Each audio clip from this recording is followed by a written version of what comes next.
Vijaye Deva Amatiyanta. Okay. So what it says is that there was in this context, what is implied is that there was a battle between devas, which are what we call celestial beings, and what the asuras. So deva and asuras, asuras are all the bad guys. So there is a battle between good guys and bad guys, but not on this earth, somewhere else, celestial beings, right? Now what happened is, who won? The good guys won, right? So the devas won the battle, and whose glory it is? Ishvara's. Wonderful. But what did they think? That is their glory. Oh, good, you know everything. Wonderful. Okay, so what they started thinking is, it's my glory, I'm the one who's great, and it is we who are great. So, this is what he says, Tasyaha Brahmanaha Vijaye Deva Amahiyanta. Okay, so that means in this victory which actually belonged to Ishvara, the laws of Ishvara, right? What the Devas started thinking is what? That it is belonging to us. So that actually is what our own, suppose you are endowed with a highly creative mind, and you create some amazing painting, and you become famous, suppose, right?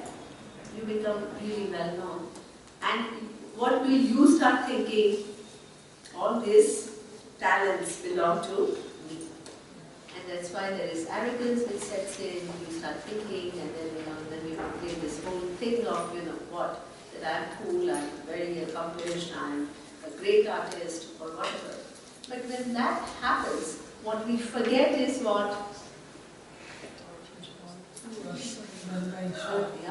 The Ishvara's law, which gives us what? The mind that it does, the body that it does, through which we can express. And we need to see, suppose you have art, but suppose there is nobody else to appreciate your art.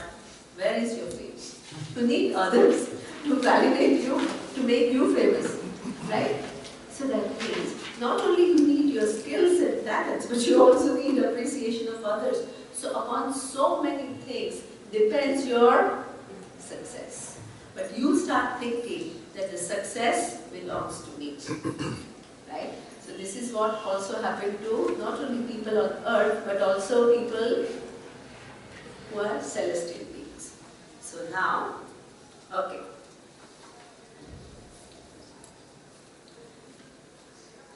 Ta aikshata asmakam eva ayam vijayaha asmakam eva ayam mahima iti tad esham vijiknam tebhyaha ha pradu babhuva tadna vyajanata kim idam yaksham iti. Okay, so the devas started thinking that this victory belongs to us and all the glories belong to us, and this is how they became arrogant. Now, as I told you, every time you create a bubble, it has to burst. Why it has to burst?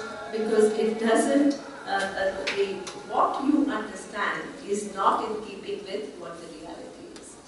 So that means that there is a non-understanding, so that has to what? Change. So this is why Ishvara came in front of these devas, okay, in form of a yaksha. Yaksha is yet another form that Ishvara took and appeared in front of the devas. Okay. Now, taking this part of the story, yesterday Swamini asked me this question in satsang. What she said is, so what are these devas, right? She asked this question, and then what belongs to Ishvara and what belongs to Deva, right? So suppose I say Lakshmi, is it Ishvara or Deva?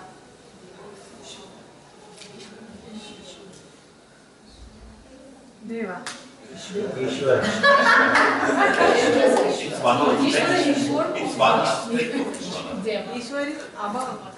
Sorry. See, we have to distinguish. So, what is the definition of Ishvara and what is the definition of Deva? You need to be clear.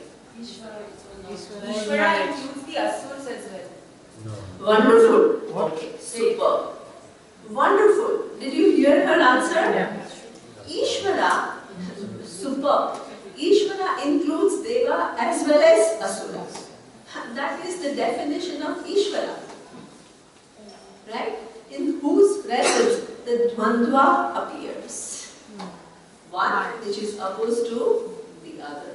Itself is free from both, without which none of the two exist, but itself is free from both. So therefore, Namita, very good. Okay. Definition of Ishvara and definition, yeah, actually I do wait. Sorry.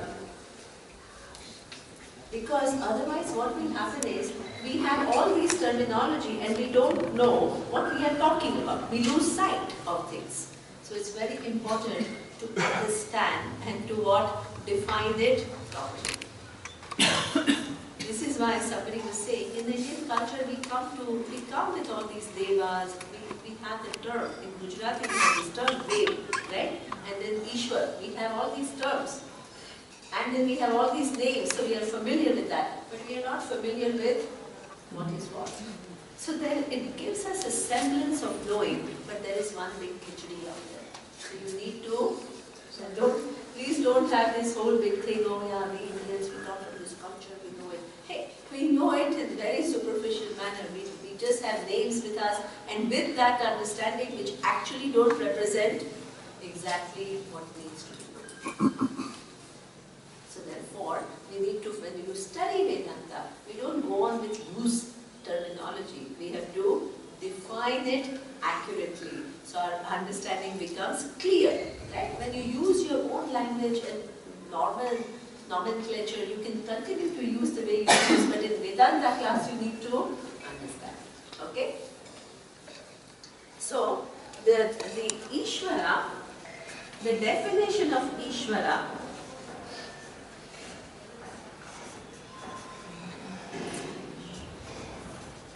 is what? Sarvajnaha Sarvashaktiman. This is a definition. Stick to it. Okay? If you start imagining your own Ishvara, you will go all over the place. Okay?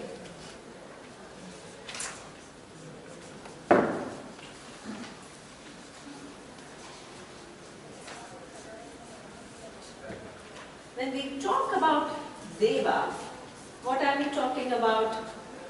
About one aspect. Excellent. So that is one of the manifestations of Ishvara. Wonderful. Which is one being, right? So when it is on earth, we call it human being. When it is somewhere else with a little bit better body and a little bit better senses, we call it Deva. Okay? So that means this is what we call one entity. So as Namita very rightly said, if Deva is one group of entity, Sajati, did we see? If they are all Devas, they belong to one group. They are different from Asuras, Vijati. Do you understand? If Deva belongs to one Jati, see, bring in everything that I have taught you. Otherwise, this will just remain a simple story. So, who are Asuras? They are different from Devas. So there is which Bheda? Vijatiya Bheda. Right? They belong to one group. Asura belongs to the other group. One Asura is another entity than Deva.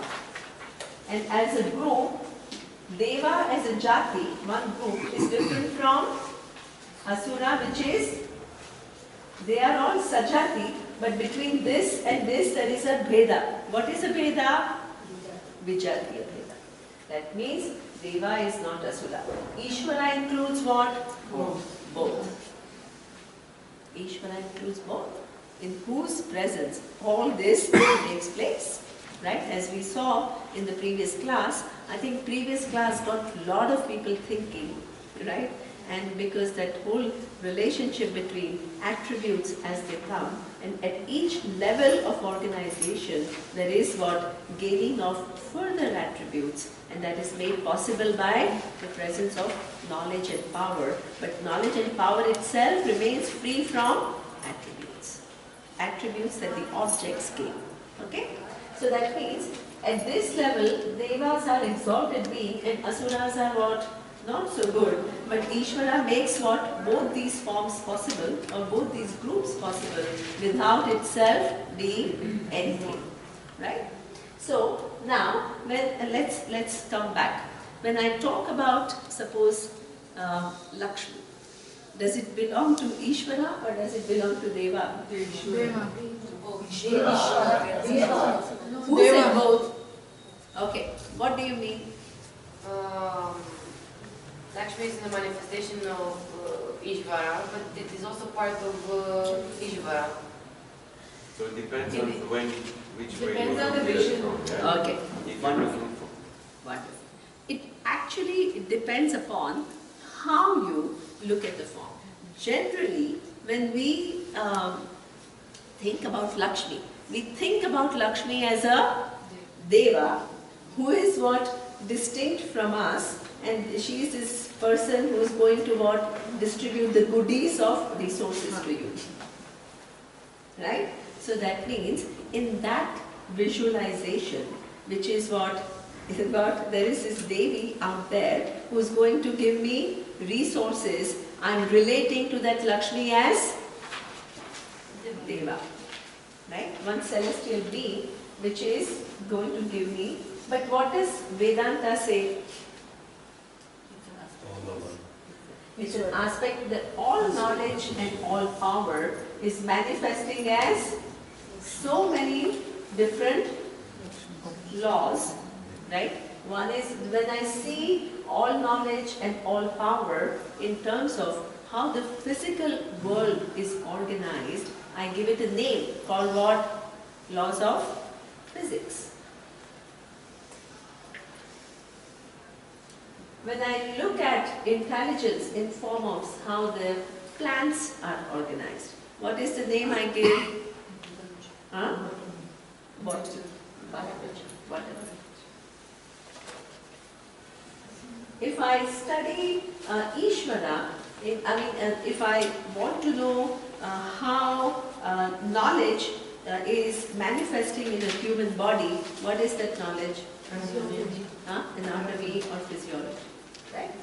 So that means all these, actually, through these, what I am looking at, what? The levels and levels and levels of organization which makes the planets do what they do, the body works the way they work. So through all of them, actually I am having a partial insight into the knowledge and power of Ishvara. So suppose I extend this, and if I tell you that this all knowledge and all power, we are all born with different kinds of resources and different quantity of resources. So the laws seen from the standpoint of the resources that we all command with us in a given lifetime, or even changing resources. It's not like you're born with this resources and that alone remains. Over a lifetime you can actually accumulate or you can lose your resources, right? So that law which governs your resources in this lifetime and also how it is going to manifest, that law is called what? Lakshmi.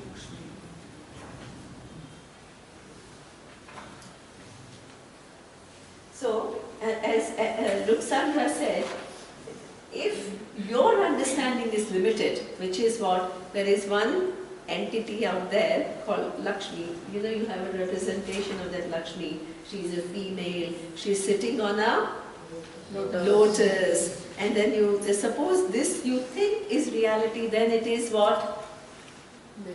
Deva, a celestial being. But if you really understand, then it is what? Ishwara. Ishvara. It is one of the laws of Ishvara. Okay? Now, suppose you say Saraswati. What? One of the laws of One of the laws of Ishvara, because not all of us are born with the same level of intelligence, and also the area of intelligence is also very different. Somebody can be emotionally intelligent, somebody can be just cognitively intelligent, somebody can be a very good human being. That also is human qualities. So that also requires a lot of intelligence, right? So that means that is also distributed in different magnitudes and also in different ways. So that the law is called what? Saraswati. So tonight she has some, how many names of Sharda? 108. 108 names of I was Sharda. saying 20. So, and in all those names, she is seen as one of the manifestations. If you understand Sanskrit, you understand that it is all referring to her as knowledge and power, at the same time this specificity, right? So that means now, this is what we call Ishvara, and different aspects. When you see all knowledge and all power from a given standpoint, it becomes a given law that governs all of us. It gets a given name. But here we are referring to Ishvara. Okay? But within the universe, right, all these, as we saw, that there are a lot of jivas, right? And jivas are what? It's not only, jivas are not only in human form. From human form you can change, next life could be celestial form, because you've done so much punya now, right? So that means you can be another form altogether, but you are still a jiva. What is the definition of jiva? Ignorance. Exactly. So even if you are a celestial being, you have a better body and you have a better mind and very sophisticated, there is still ignorance. You are still within adhyasa. Why are you still within adhyasa? Because for you, according to this story, what devas think, they are only devas. They are not asuras. And plus, they think that the glory belongs to them and not to all knowledge and all power in whose presence they are who they are. You understand? So here, when we are talking about devas, what is referred to is not Ishvara. It's referred to as one group of exalted entities which are like us. We are called human beings. The other group over somewhere else in some other planet is called devas. Okay? So now, what is common between us and deva is, as Shona said, is what? It is ignorance. Our bodies are different, our minds are different, but what is common is ignorance. Ignorance of not knowing what the true nature is and totally identifying with what their body and their mind, which could be far more refined than us. You understand? Yeah. They can't get to moksha in their life. So the whole story is about how Ishvara comes and gives them moksha. Wow. Right? So they are stuck here. So how does the story start? That there is a war between Deva and Asura, and Deva wins. Why? Because the laws are in their favor, but what do Deva start thinking? That the victory belongs to us. So they become arrogant. Is it clear? Yeah? Okay, let's move with the story.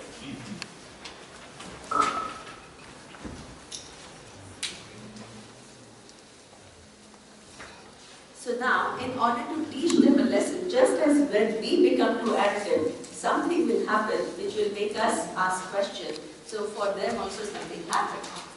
Right? So what happened? As I told you, one yaksha appeared in front of them. Okay? So Yaksha is what? Some form, which was an attractive form. So now what happens? Te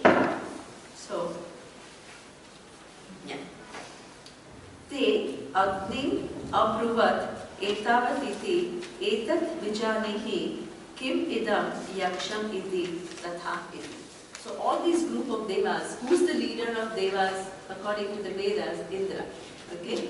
Indra, and this is which deva is assigned. Agni Deva is told by the group of devas, please go and find out who this Yaksha is. Yaksha has appeared, they don't know who is this entity, so they have sent Agni to find out who this Yaksha is. Okay? So this Yaksha, what is Yaksha here? Another celestial being, or is it Ishvara in form of? Ishvara wants to teach a lesson, right? So who comes? Ishvara in the form of Yaksha. Okay? So now Agni goes. So there is a conversation. Tat abhyavadata tam abhyavadata kaha asi iti agni vai aham asmi iti jatavedaha vai aham asmi iti. Okay? So that means now the Agni goes in front of Yajna. Who is Agni? Deva. What does Yaksha represent? Ishvara. Wonderful. Okay? Now, as the Agni approaches Yaksha, Yaksha asks Agni, who are you? Now suppose you think you are a superstar. You think everybody knows you, right? And you go to somebody and somebody says, who are you? What does it do to your sense of bigness? What does it do? It goes down. Oh, this person doesn't know me. So what is this? So the Agni, there is a certain amount of arrogance. So when Agni has to introduce itself, it says, I am what? I am well-known Agni. Don't you know me? Right? So this is what? So don't you know me? And then what? And what do I do? So what he explains further. What is this Agni? I'm not only well-known, but I can what? I can not only destroy, but here Jataveda is in terms of what? I am a bestower of wealth. I can give you wealth. Why? Because all the Vedic rituals, they are all fire rituals. So that means in the Vedic ritual, what happens is, who you are propitiating is what? All the devas or Ishvara. But through what? Through Agni. So that means you offer to Agni. But are you really offering to Agni? No. You are offering to the devas, right? Or Ishvara. Both. So therefore, this is what he says, that in order for you to get all the goodies, that you have to go through me. Right? If you want to rely upon some prayers and rituals, I am the one who will give you certain goodies, because I am the vehicle through which you can contact devas. Okay? So now, this is what aham asmi iti. Okay. So, the Yaksha asks Agni, tasmin tvai kim vidyamiti apidam sarvam daheyam yatidam prithvivyam iti. He says, oh, you are really sounding like a stupid person. Right? You keep asking me, who am I? I am so famous and you don't know who I am. I am telling you, I am the one who, through rituals, give you so many things. And you are still asking me, what exactly can you do? Show me now. What can you do? So what does the Agni say? I can, right now, in front of you, burn everything. So, what? That I can, and my job is to, what? not only to give you all the goodies, but I can also burn things. So this is what he says, that I am, whatever is here, I am capable of burning. Whatever is on the Prithvi, and I am able to burn. So what does the Yaksha do? Tasmai trunam vidadhati daha iti. Okay?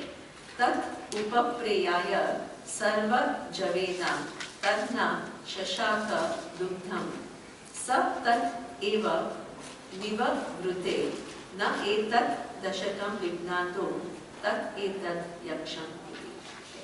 Wonderful. It says that now Yaksha says, oh, you can burn everything? Oh, okay. He gives him what? One blade of glass. Burn it. Now, suppose you are a great musician, suppose, and somebody comes and says, can you do Sare Gama Pada Nisa? What kind of a challenge is this? Will you take up the challenge? Will you? No. No. Because what? It's too easy. Exactly.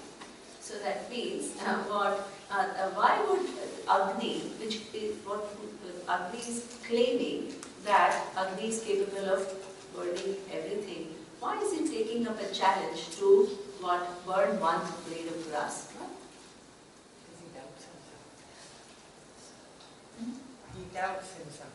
So that means in your arrogance, what happens is, while there is arrogance, there is always also some doubt. Because it is not totally the reality. So our need to prove comes because of that doubt? Superb. Excellent. So that means that self-doubt, which is actually meant to take you to the reality, continues no matter what accomplishments you have. No matter what. So that smallness you So exactly that smallness, it's related to that smallness.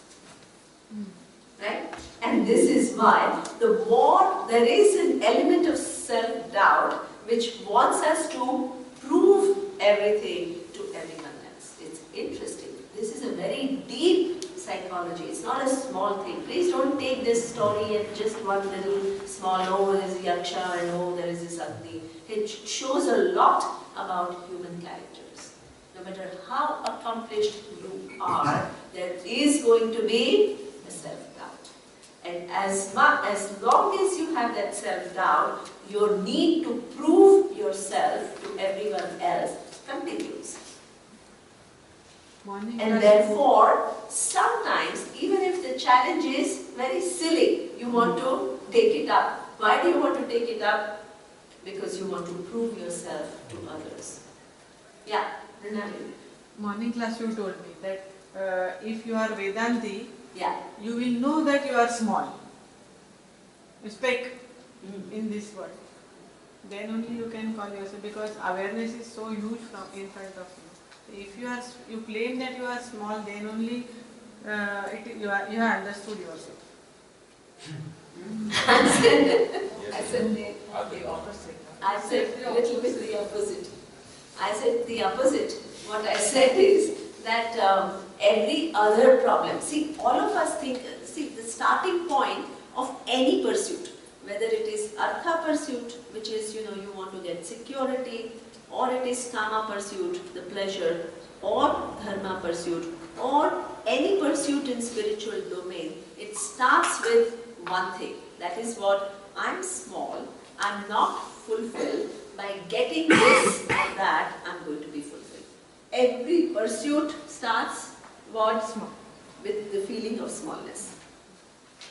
In all other pursuits, what we do is we keep our smallness intact and we think by doing this, doing that, doing this, engaging in this way, I'm going to solve my problem of smallness. What is the difference in Vedanta? Vedanta says this smallness that you have itself is not the reality about you. Instead of engaging in the world to get rid of your smallness, it shows, hey, this smallness that you feel is because of ignorance about yourself. So it engages not you in the world, but to solve the problem of ignorance by knowing who you are. Now, when you do that, does it mean that you don't engage in the world? No. Continue to engage, but through that engagement, if you are expecting that I am going to get limitless, forget it. Not possible. So then you can say, yeah, but Antakarna Shuddhi you are, yeah, but Antakarna Shuddhi will only give you the result of a clear mind, which is finite or infinite? Infinite. It is Finite. finite. Yeah, because clear mind is finite, right? Because it is still mind, and it is only one mind, and it is not every other mind. So the clear mind is finite. But through that clear mind, what you can understand is what? The nature of I, which is because of which the mind can do what it has to do. And that is what? But that is not through the process of doing, it is through the process of knowing. Huh? And also a lot of undoing, because we already have so many notions, so we need to remove that. Because adhyasa implies that we mistake it, so we have ideas about what Atma is. It's not like we are totally ignorant of Atma. We have too many ideas about Atma, so a lot of things have to be undone, as we always say. Okay? So therefore, here, what in the morning class, what I was saying is what the direction of solution in Vedanta is different. Every other solution is what? Smallness is common to everyone. Everybody is trying to get rid of smallness, no matter what, right? Now one is trying to engage in the world and to make the something which is small big. And by that process, it's impossible. The other one says, if I'm small and if I keep doing things which itself is limited, by that process, it's impossible to be free from smallness or free from limitation. So the solution lies in not doing something, but in knowing the reality of myself. You understand? Okay. So now, when he was challenged, he tried to he took up the challenge because of the self-doubt, and then he tries to do it. Okay? So that means, and now, and Swamiji is asking he's adding something else also. Yes. He's saying this yaksha, you have to imagine a form which is like enchanting. Which is very charming, it's very enchanting, and it has a presence which is amazing. Okay? So this Agni is like looking at this form. Of course he's curious, he wants to know what it is, and he's full of himself and so on. But at the same time, he's captivated by this yaksha. Anybody else would have asked him to burn that, he would not have burned. Okay, so there is another also way to look at this also. So you have to put that yaksha is Ishvara who has come to shake that, right? Put devas in their place. Yeah, because they are caught in an identity which is limited, right? And at the same time they think they are great, and they miss the presence of Ishvara. This is exactly what we do. So this is why Namu's question yesterday, when Vedanta shows this reality, it is so irrefutable. It makes such perfect logical sense. It cannot be any other way if you really give it a thought. And still, what percentage of humanity is not knowing this reality? 99.999. What? How is it possible? Yeah? Ignorance can do things which are impossible. And comfort in ignorance. And exactly. So on one hand, it's it's true. Ignorance produces discomfort. That's why you're constantly engaging in the world to get rid of your smallness. But when the real solution comes, you get scared. Right? You don't want to go out of your comfort zone, which is your comfort in your discomfort. It is too much. It becomes too much. So therefore, and there is a resistance that the mind puts up. How can this be? It's almost like ignorance is, it mixes comfort and discomfort. Because actually comfort is only in us, in awareness. Absolutely. But it makes it seem like it's somewhere else. Excellent. That is the avarana shakti of Maya. Right? Ignorance, and you search, but you are searching in wrong directions. You never get it. Neema, in this yaksha, does this form realize that he's given this lesson, or it's unconscious? Yeah, so let's see the story. The story is self-revealing, right? So that means, yeah, exactly. See, only if it is self-aware, it can be called Ishvara. Otherwise, it will become another jiva who is still ignorant. You see? And ignorant cannot teach ignorant. You see that? So therefore, so tasmai trunam vidanthati daha iti. So he says, now burn this. He took up the challenge. Then what happened? And he could not burn it. So sa tat eva niva vrite. So that means he's now, how is he feeling? Very small, very defeated, very what? Limited. So that means now he's feeling, so that means now, so good. How does this relate to our existence? Suppose you are successful. Suppose you are able to get, because of that so-called success, you have 20 or 100 people working for you. You have nice cars, you have nice home, whatever, right? And you think that you are in charge, you are in control. Events in life will happen that will show you that what? The opposite. You are not in control. And when that happens, and if you are living in an illusion of control, what will happen? What will happen? What is destroyed. Because this whole big illusion that you have created of control, right? It just collapses in front of you. You don't know how to manage it. This is why if you reach heights, to fall from that height is very tough. Very tough. Because that height, along with it, brings what? Arrogance. It brings arrogance, it brings comforts, it brings so many things, and you start taking it for granted as though you are entitled to it all. You claim the And ownership. you claim it, you claim ownership to it. And the minute you start claiming ownership, the next minute of helplessness is around the corner. Around the corner. So that means, and then what happens? That whole big arrogance just comes.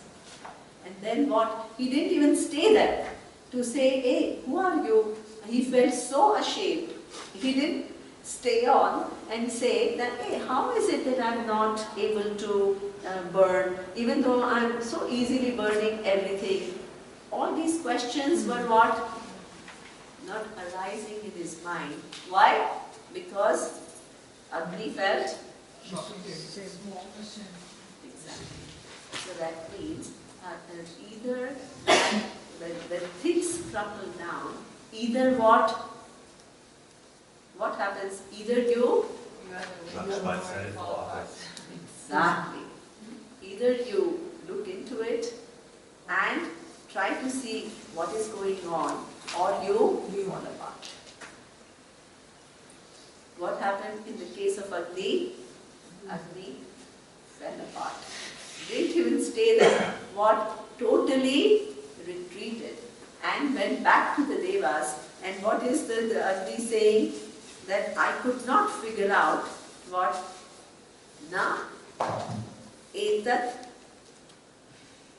shakam vignato yat etat yaksha iti. I couldn't figure out who this yaksha is. So that means it was a mission unsuccessful.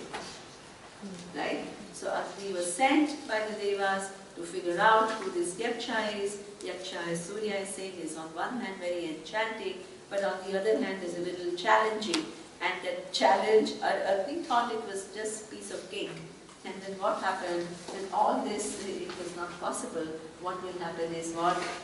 Now, why was Agni not able to burn something small? Tell me. What does it indicate to you? What is it trying to show you? It's a, yes. Maybe we can explain it in the form of order. It's not here and here. Agni has its own power only from Ishvara. Absolutely. Absolutely. So that means the very power that you feel today, it can be withdrawn from you tomorrow. So I have somebody. So, it's interesting to see what overnight change sometimes. So there was somebody who was doing extremely well and extremely successful in the corporate world. One second he had the paralytical attack. And what happened? The entire body was what? It was not operating. Now, that person, what was like really considered to be the king of whatever his field was, is now in next from 1 minute to the other rendered completely powerless. We think it only happens to others. But it can happen to all of us.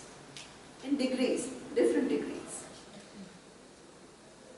So that means that if you don't have vision of Ishvara, what happens is you are not equipped to deal with it or even to understand it. The rest of your life can go in what? Blaming the world, pitying yourself, being depressed, thinking like you are a victim. This is with your knowledge, this is when you can get.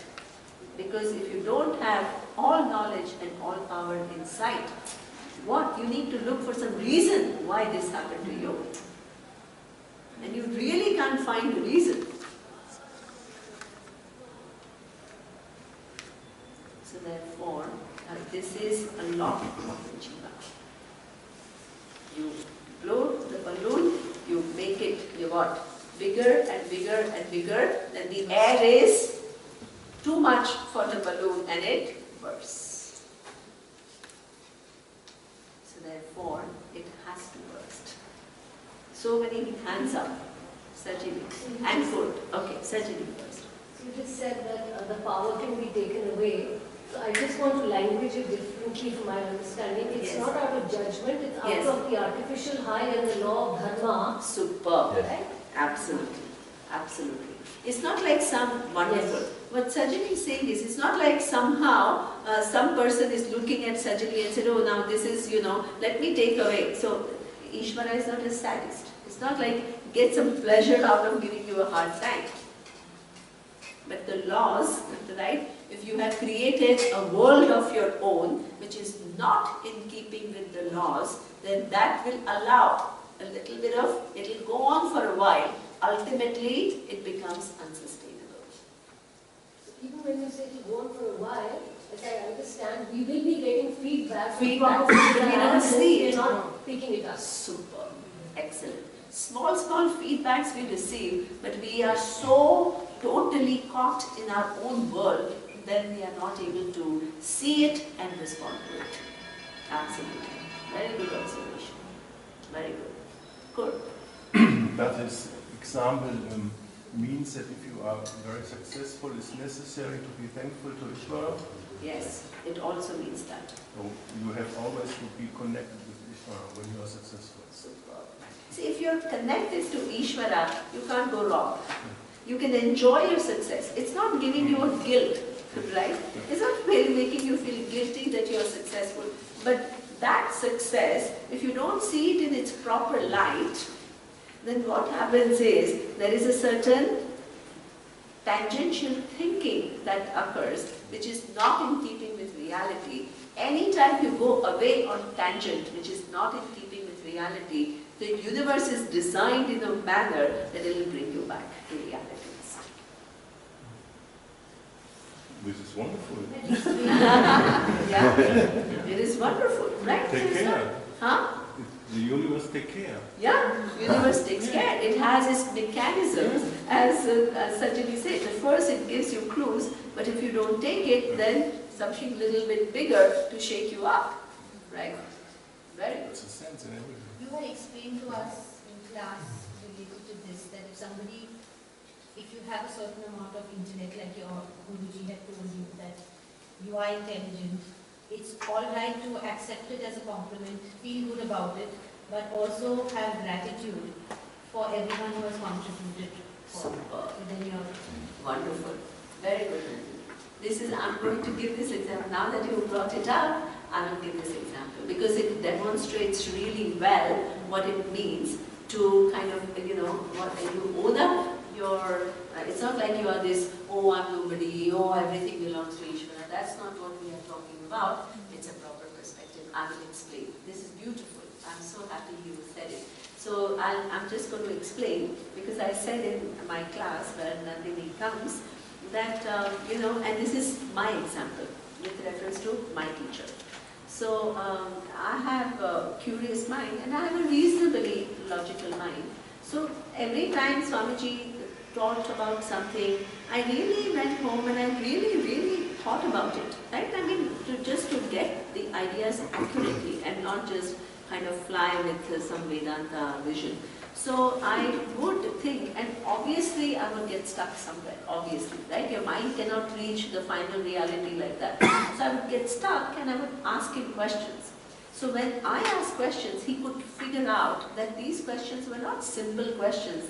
They showed some reflection, right? So either you can ask really stupid, I mean, I don't want to qualify any question as, either you can ask things that immediately the teacher knows that you didn't think about what you had said, but there are some questions which can arise as a result of thinking and getting stuck.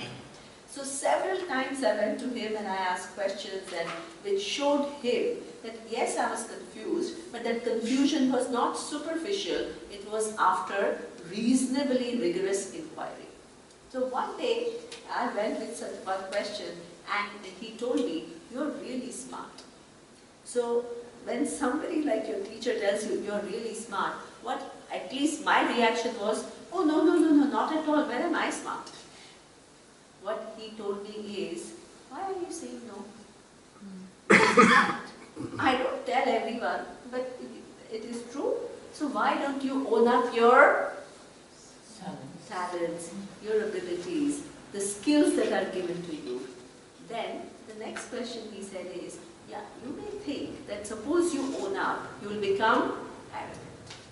Suppose I start thinking, oh, I'm really cool, I'm really smart, I'll get another bubble. Somebody else will come who will remember better than me, will have better logic, then I'll get dumb. Right?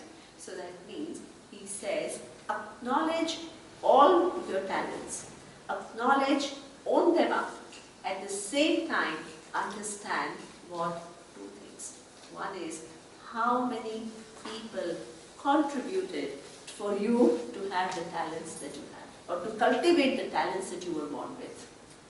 Suppose you were born with high IQ, but suppose you didn't have access to education, or your teachers were not good, and you lost interest.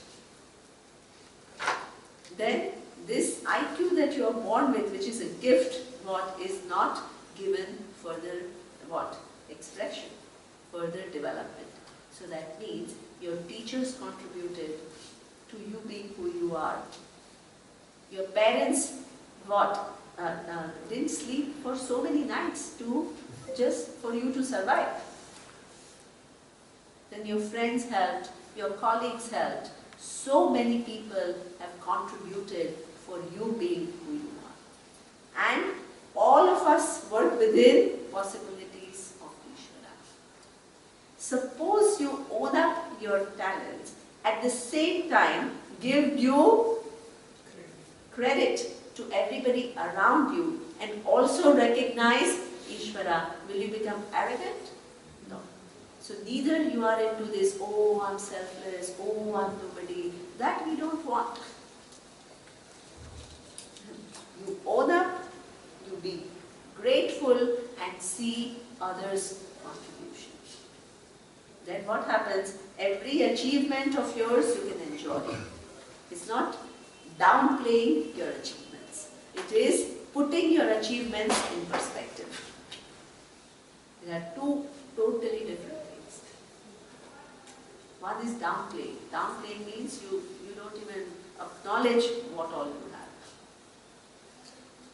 The other one is putting it in the right perspective. Seeing the contribution and not only of others, but others who they are, who I am. Even this mind is what it requires certain order of Ishvara.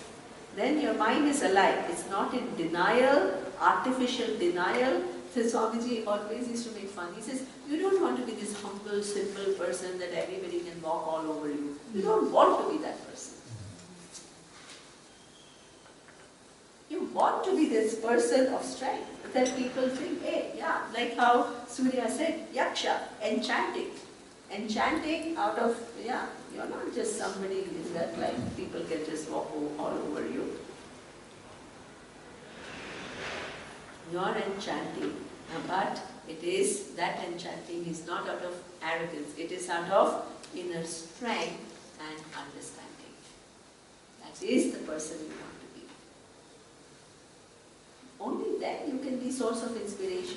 If you think you're nobody, I know I'm just nothing and I'm a servant of Ishvara, who will take you seriously? Tell me. If you yourself constantly think you're nobody, who will think you're important? Tell me. So that means the whole, that is what we saw. You remember when we saw the 4 functions of the mind and maturity? The self-image has to be what? Exactly. Neither arrogance nor self-depreciation. Healthy self-image. Very important. If you keep telling yourself, I'm nothing, how will you understand you are limitless? Tell me. Not possible. So therefore, own up your powers in a responsible manner. Good, Nandini. Somebody else had their hands up. Oh, it wasn't the story, it's okay. I actually just wanted to share Kabir Doha, which is, I think, along these lines, which is Dukh mein sumiran sab kare, sukh mein kare na koe, jo sukh mein sumiran kare, to dukh kahe ko hoye. Wow. Say that. So basically it means that most of us think of God or reach out when we're in trouble and when we're unhappy, and then we're just like, oh my God, help me, and we're going to go to church. But if you think of God all the time, even when you're doing really well and even when you're really happy, then there's no reason for you to ever be unhappy, because it will be taken care of, and you're kind of, when you think of God, you become humble basically. So I think that's the idea. Humble and at the same time, Joyous. acknowledging, yeah, joyous, exactly. Okay, Sajid. I just want to take that a little forward, because all of us Sure. grew up on that Doha, that somehow this God is not Out there, sure. just a reminder. Yeah, a reminder, that's a good reminder. Okay. Now, let's look at what Okay, now so the mission is unsuccessful for Agni. Agni doesn't persist, he doesn't engage in dialogue, he's ashamed and then goes back, retreats and tells the Devas, I couldn't figure out who Yaksha was. Okay. And one thing maybe is also interesting from the point of psychology, he's going back and saying only, I couldn't figure out. And his self-image, quite nice teaching from Kurt, it's hidden. Oh, it was really bad what I have experienced. I was so down with all my powers I've never experienced before. Yeah, I never thought that I was so powerless. Yes, yes. Yeah, exactly. And he's not speaking about it. He's not speaking about it, not at all. The only statement he makes is, he doesn't actually tell why, what, nothing. He just says, I couldn't figure out who that Yaksha was. Okay? So the unknown part of this was becoming bigger and bigger. Yes. Completely unknown from the others. Yes, even hidden from himself, because that was an opportunity for Agni to little bit engage in a dialogue. If I can do it so easily, how is it that you are able to not make me do it? What is it? He could have asked that question, but what does he do? Denial. Just retreats. Okay, next. Then now the mission is given to Vayu. So Agni is unsuccessful, Vayu is sent. Okay. Atha, so now again Yaksha, right? Atha Vayu Agnuman. Vayu etat vichanihi kim etat yaksham iti tathai. Now the Devas are assigning Vayu and saying, please go and find out who this Yaksha is. And then Vayu says, yeah, sure, these couldn't do the job, but certainly I can do the job. Right? So the Vayu goes and Vayu stands in front of Yaksha. Tat abhyavadata kaha asi iti vayurva aham asmi iti abravit atarishva va aham asmi iti. Okay? So here he said, Matarishva iti aham asmi iti. So now Yaksha asked him, who are you? Now again the same thing, right? That I am this well-known Vayu. You don't know me. Vayu is the air, right? So I am also well-known as Matarishva, the one who freely moves in the sky. So what is this? Vayu is what? Vayu has what? Full access to everything. So he says, I'm swift, I'm very, this thing, you are what? In one point in space and not in the other. I am what? Everywhere. So that was your example maybe a few days ago when you were talking about Vayu, the all-pervading presence of Vayu. So this is what he's saying. He's saying that I can move freely everywhere, unlike every other object which is tied to one place and at one time. Okay? So now, again, there is an arrogance exactly the same as Agni. Now, the qualities can be different. Agni's quality is different from Vayu's quality. Somebody is very proud of beauty, somebody is proud of intelligence. So there was a very funny joke between what? Bernard Shaw met some lady, right, who was very beautiful. So the lady, do you know this joke? Yes. It is a very funny joke. So, you don't know? Okay. So Bernard Shaw met some lady in a party. So then, he was introduced as Bernard Shaw, so she was very impressed. And she says, oh, then we have to be together. So he said, why? Because he says, yeah, suppose our child has your brain and my beauty, it will be wonderful. Then he says, but I'm a little worried. He was not too convinced. Why? He says, hey, but what if the child comes with your brain and my beauty?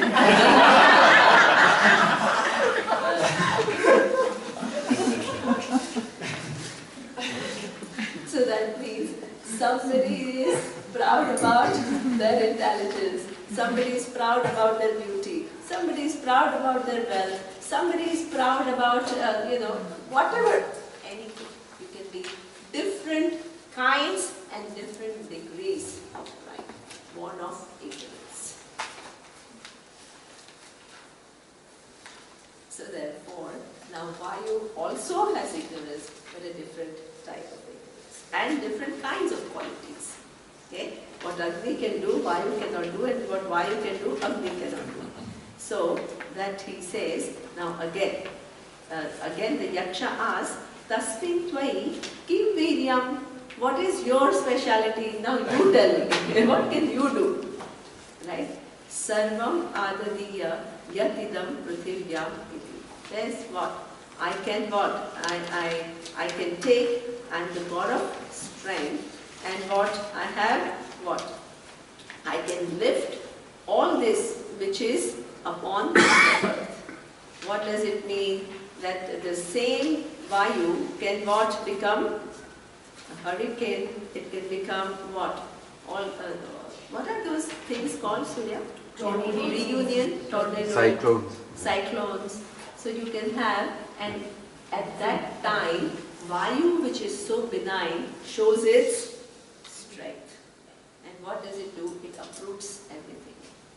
So this is what in Surya, some family lives in Reunion Island. And then there is hurricane season or cyclone season? Cyclone season. And it's interesting, the cyclone season comes and what happens? They have to, suppose there is a warning of cyclone. What happens?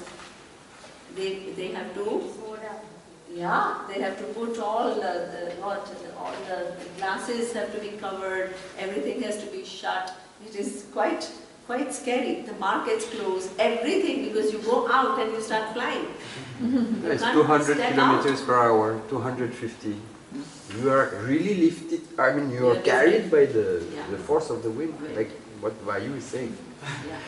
So this is what he says, I'm so strong. I may seem as though I'm just moving, what? Just like effortlessly everywhere and not disturbing anything. If I want, I can, what? Shake and uproot everything that is there. So, now, again, Yaksha gives him Truna, which is what? A blade of grass. And then what? He says, oh, okay, lift this blade of grass. He says, Tasmai Trunam Vidadhati. Then, Tat Upapreyaya Sarva Javena Tat Na Shashaka Dhatu. What? He goes and he again is what? Oh, I can uproot everything. You are asking me only to lift this blade of grass. What kind of a challenge is this? Again, totally disproportionate to what you are claiming. What you are claiming is you can uproot everything. And what is the challenge? Just lift this grass. Sounds like complete joke. But the person again takes up this challenge. And what happens? He is not able to lift the grass. So there is a small note here. See, initially given his mindset about his power and so on, you can imagine Vayu, blade of grass, piece of cake. Okay? Then what is written in the Upanishad? Sarva Javena means, then he realized it doesn't work. This little thing and so on. So now we can imagine Vayu who is employing all his force, mobilizing all his power on this little tiny blade of grass and being unable to lift it by even an inch. Okay? This is the thing. Yeah, that is exactly. With all the force that he has, he tries to lift it. You know, initially just thinks it's a piece of cake, but when it is not, then he goes on increasing his strength, and then what? Still is unable to lift it. And then, sa tat eva niva vrute. He also retreated, and then again went back to the devas. Na etat shakam vignatum yat etat yaksham iti. I could not figure out what that yaksha is. what it is, right? So what is the difference between Agni and Vayu? Anything different? No. No, Shakti is maybe. Exactly. Only the forms are different and the Shaktis are different, but the attitude is the same. The curiosity levels are the same, right? How they feel when things don't happen according to them is the same, right? Both of them felt ashamed, both of them felt defeated. Nobody sat and thought about, hey, how is it possible? Nobody engaged with Yaksha to ask what's going on here. How is it that something that I'm able to do so easily, I'm not able to do? They didn't have that courage or the capacity to face what was in front of them. It shook them, they got shaken, and they retreated. Opportunities wasted. Did Yaksha come to give them a hard time? What do you think Yaksha had come for? To show them their ignorance. Yeah. In fact, through that challenge, what Yaksha wanted to do was what? Lift their ignorance. Make them think about something which they had not thought about. The presence of Yaksha was not to give them a hard time.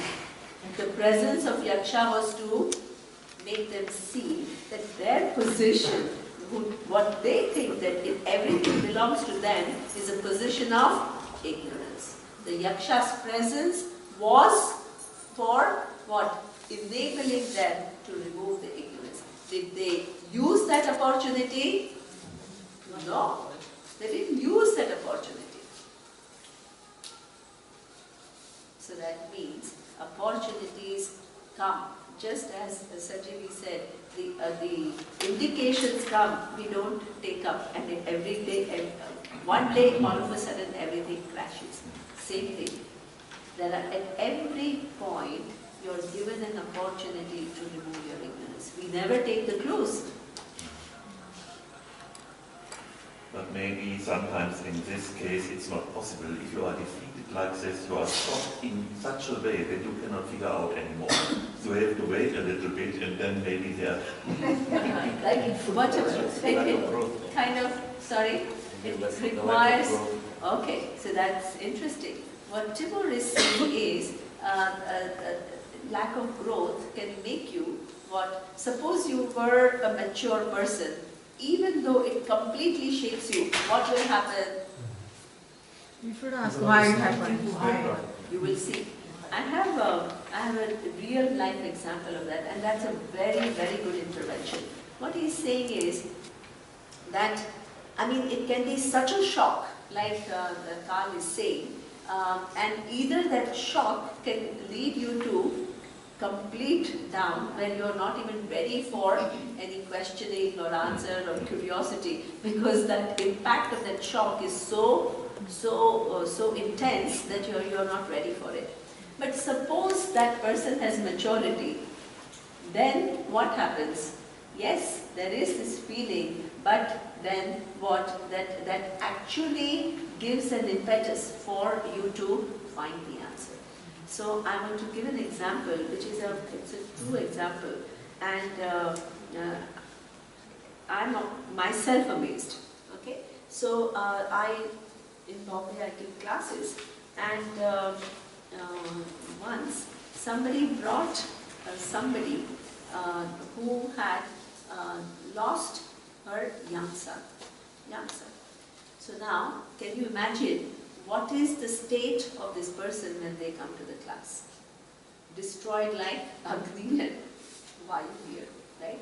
Can you imagine that kind of the magnitude of that loss and the suffering that goes with it, right? So that means, obviously, for a few days you are just completely in a shock, but somebody told her that there's a Vedanta class. So initially, obviously, you say, now my mind is not at all available. But one day, she decided to come because she first had to take some tranquilizers to kind of settle her. Then she had to see a psychologist to kind of get her mind to come to some level of resolution with what was going on. But that obviously wasn't sufficient. So when she was searching for an answer and she came to my class, and I think I feel that very, very few people can do what she did. Before the class, she was feeling disturbed, obviously, right? But when she was in the class, her mind was totally on what I was saying. And all her questions were not totally colored by the weight of what the sorrow that she was feeling. She was trying to understand what I'm talking about. And she was asking some of the most pertinent questions which sometimes without this kind of a shock people can't get to so quickly. And this is a fact that in 1 year this person is back on her feet. Back on her feet, she has gone back to what her work, she is doing extremely well, she has a certain stature in the society, she is flying. Now, what happened to the sorrow? Do you think it is totally disappeared? No, cannot disappear. But this is what we call transformation. That there are days that she feels very sad, of course, right? And there are days that she feels, how could, this knowledge that I have got is amazing. It has given me strength, it has given me answers, it has made me see vision that I never would have imagined, that I would have even asked for. But it just kind of came to me. But sometimes I ask myself, why do I have to go through this situation to come here? Could I not have come to this knowledge with a little better condition? Interesting question. But the thing is that sorrow without denying is not pulling the person down for the rest of the life. This is what we have to learn. This is what situations can shake you up. But if you have maturity, you can turn it around to your advantage. But if you don't have maturity, you go deep in depression. The same thing with reference to the person who recruited Surya. So, you have to hear the story. So, that other person is not here today. I don't know where he has gone. So, there is a very famous teacher who is student of Swami Dayananda. So, he studied long ago. So, he was visiting Bombay, and so I and Surya went to meet him. And Surya was just talking to that Swamiji, and there was this one person in the audience who was just watching. So after we met Swamiji, we came home, and 2 days later I got a call. And the call was from this man who was sitting and observing. And he says, can I speak to Surya? So I said, he had gone out. So I said, no, he's not available. He says, I am Dean of SP Jain, which is the university where he teaches, which is one of the top 5 business schools in India. And I want to speak to him. I just saw him when he had come to see Swami Vedanta, so I want to speak to him. So when Surya came back, I said, oh, the Dean of SP Jain called you, and he saw you at when we had gone to see Swami Vedanta, and he wants you to call. So the Dean said, come and see me. Okay? So when Surya went to see him, he says that, so he just, he found out Surya's background from this teacher who knows us for many years. So he says, I've been looking for a person like you for last 20 years. He says that, as mine is a business school, people learn finance, people can learn marketing, people can learn organizational behavior, human resources, operations research, you can learn everything. But suppose you learn everything and you don't know how to manage your own life. What good it is. And suppose you don't know how to manage your own life and you become a CEO, leader. Not only you are suffering, your suffering is what? Passed on to so many others. So he says, in my business school, I want what? The future leaders to have some understanding. Understanding of a certain ability to manage themselves. So now, I can't call a Swami because in Swami, the language and all that they speak and the kind of, oh, Atma is everything, and then they'll all go to sleep. So I need somebody. So I need somebody who is what? Who has studied, who has got PhD, in normal, like pharmacology that he has. I need somebody who understands management, so he has an MBA. But I also need somebody who has in-depth knowledge of spirituality, not some superficial self-help, oh, feel good, think positive, not that type. Who has a certain depth of knowledge. And I've been searching for 20 years and I couldn't find. And then, so he immediately recruited Surya. Now, after he recruited, he became friendly with us. And I asked him one day the question, so I said, how did even this thought arise in your mind that you wanted to give this to young kids? How? And when he told me the story, I had tears falling in my eyes. He told me that he was a Harvard graduate and he was teaching at Harvard. He was a professor at Harvard. And then he decided to come back to India. And first he was working with a big corporate, and then he decided to become a dean. He loved teaching. A few months after he took up the position as a dean, his young son, 21 years old, had gone for a drive with his friends. 5 minutes after they left home, he got a call. There was an accident, and the only person who died in that accident was his son. He said, I did not know how to live. My whole universe collapsed. All my achievements, everything that I was, everything meant nothing to me anymore. I didn't know how I can continue the next day. Somebody that I loved the most, I don't even know what can I do to heal myself. And obviously, he grieved for a while. Obviously, it's not something that you can just come over. But there was a conversion, there was a transformation. He said, now, in the grand scheme of things, where am I standing now? I'm a dean of a university. Who am I in charge of now? Nurturing lives of not one. How many students? The life of 800 students every year, I have an opportunity to mold. What can I give them which will make them a different kind of a human being, shining and standing out from every other human being? Technical skills they will have. Technical skills so many people have. I want to give them something which they will carry.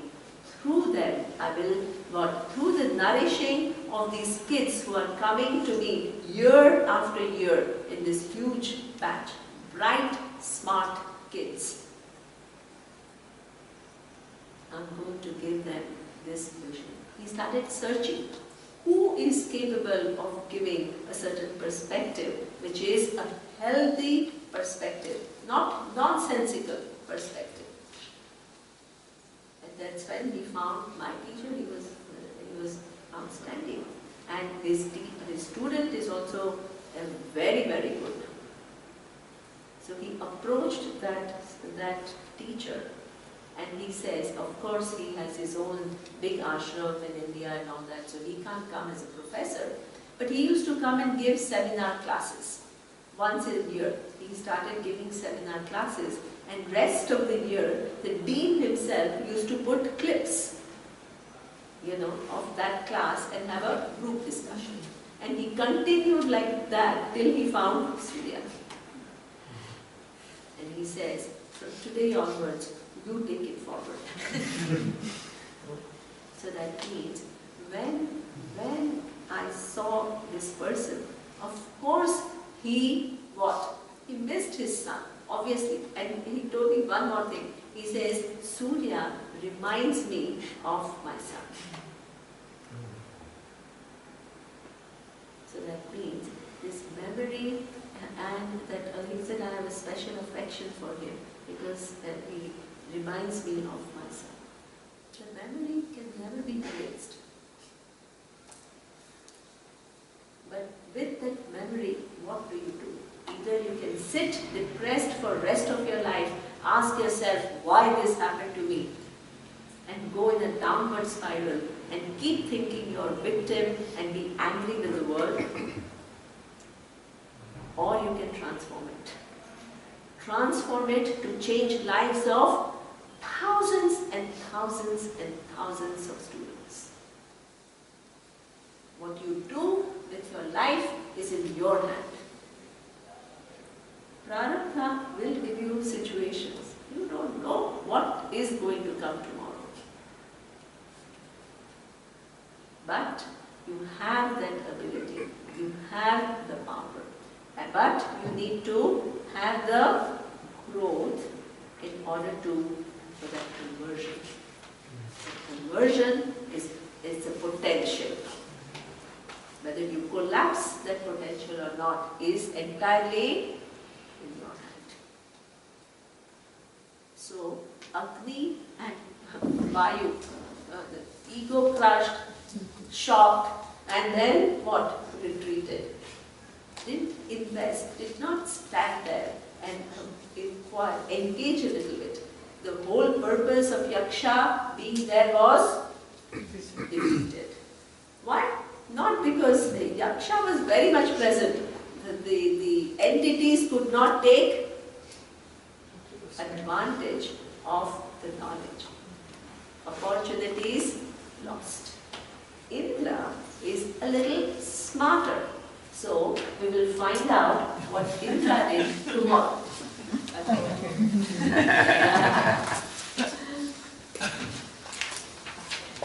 Om Purnamada Purnamidam Purnat Purnamudachyate Purnasya Purnamadaya Purnameva Vashishyate